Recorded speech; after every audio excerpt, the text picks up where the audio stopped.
Drainage ಇಷ್ಟೊಂದು ಡೆಪ್ತಲ್ಲಿ ಇರಬೇಕು ನೋಡಿ. ಮಡಿಗೂ ಡ್ರೈನೇಜಿಗೂ ಆಲ್ಮೋಸ್ಟ್ ಒಂದು 2.5 ಅಡಿಯಷ್ಟು ಆಳ ಇದೆ. ದಾಟಬೇಕು ಅಂದರೆ ಕಷ್ಟ. ಸೊ ಇಷ್ಟೊಂದು ಹೈಟಲ್ಲಿ ನೀವು ಡ್ರೈನೇಜ್ಗಳನ್ನು ಮಾಡಿದ್ರೆ ಮಳೆ ಹೋದರೆ ವಿತಿನ್ ಡೇ ಆರ್ 2 ಡೇಲಿ ಈ ಥರ ಡ್ರೈ ಆಗ್ಬಿಡುತ್ತೆ ಲ್ಯಾಂಡ್ ಕಂಪ್ಲೀಟಾಗಿ. ಸೊ ಡ್ರೆಂಚ್ ಮಾಡಿಸ್ಬೇಕಾದ್ರೆ ಮೊದಲೇ ಮುಂದಾಲೋಚನೆಯಿಂದ ಆಳ ಹೊಡಿಸ್ಬಿಡ್ರಿ. ಒಂದು 5,000ಕ್ಕೆಲ್ಲ ಮಕ್ಕ ನೋಡಿಬಿಡ್ರಿ.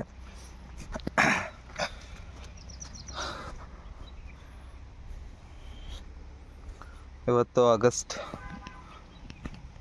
24ನೇ ತಾರೀಕು ನೋಡಿ.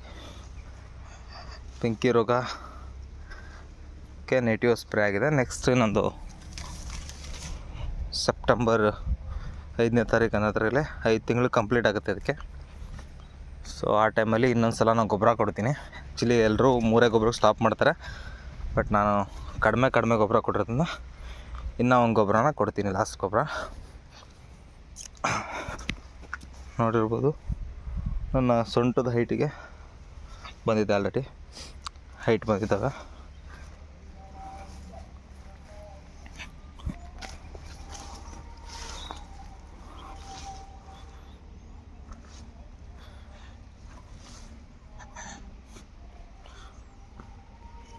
ವೆದರ್ ಕಂಪ್ಲೀಟ್ ಸಪೋರ್ಟಿವ್ ಆಗಿದೆ ಈ ಸಲ.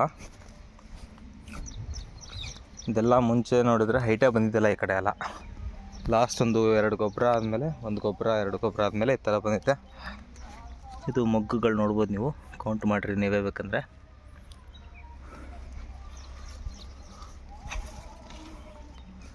ಸೊ ಎಲ್ಲ ಮಿಕ್ಸ್ ಇರುತ್ತೆ. ನೀವು ಯಾವುದೋ ಒಂದನ್ನು ನೋಡ್ಬಿಟ್ಟು ಆ್ಯಕ್ಚುಲಾಗಿ ನೀವು ಇದನ್ನು ಮಾಡಿದ ತಕ್ಷಣ ಹೆಂಗೆ ಬರುತ್ತೆ ಅಂತ ತಿಳ್ಕೊಳಂಗಿಲ್ಲ. ಒಂದು ಕಡೆ ಜಾಸ್ತಿ ಬಂದಿರುತ್ತೆ, ಒಂದು ಕಡೆ ಕಡಿಮೆ ಬಂದಿರುತ್ತೆ.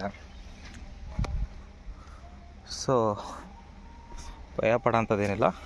ಕರೆಕ್ಟ್ ಟೈಮಿಗೆ ಔಷಧಿಗಳನ್ನು ಮಾಡಿರಿ. ಕಳೆಗಳಿಲ್ಲದೆ ಇರೋ ಥರ ಈ ಥರ ಕ್ಲೀನಾಗಿ ಇಟ್ಕೊಳ್ಳಿ. ಡ್ರೈನೇಜಸ್ ಎಲ್ಲ ಕ್ಲೀನ್ ಇರಬೇಕು. ಮಳೆ ಬಂದ ಟೈಮಲ್ಲಿ ಬಂದು ಚೆಕ್ ಮಾಡಬೇಕು. ನೀರೆಲ್ಲ ಹರಿಯುತ್ತೆ ಎಲ್ಲ ಹರಿಯಲ್ಲ ಎಲ್ಲ ನೋಡ್ಕೋಬೇಕು. ಸೊ ಆ ಥರ ನೀವು ನೋಡೋದ್ರಿಂದ ನಿಮಗೆ ಯಾವುದೇ ರೀತಿ ವಾಟರ್ ಲ್ಯಾಕಿಂಗ್ ಇಶ್ಯೂಸ್ ಇಲ್ಲ ಅಂದರೆ ಆರಾಮಾಗಿ ನೀವು ಬೆಳ್ಕೋಬೋದು. ಇದು ಕೋಳೆ ನೋಡಿ ಎಲ್ಲ ಅಲ್ಲಲ್ಲಿ ಸ್ಟಾಪ್ ಆಗಿದೆ, ಮತ್ತೇನು ಕಂಟಿನ್ಯೂ ಆಗ್ತಾಯಿಲ್ಲ ಅದು. Okay, good evening.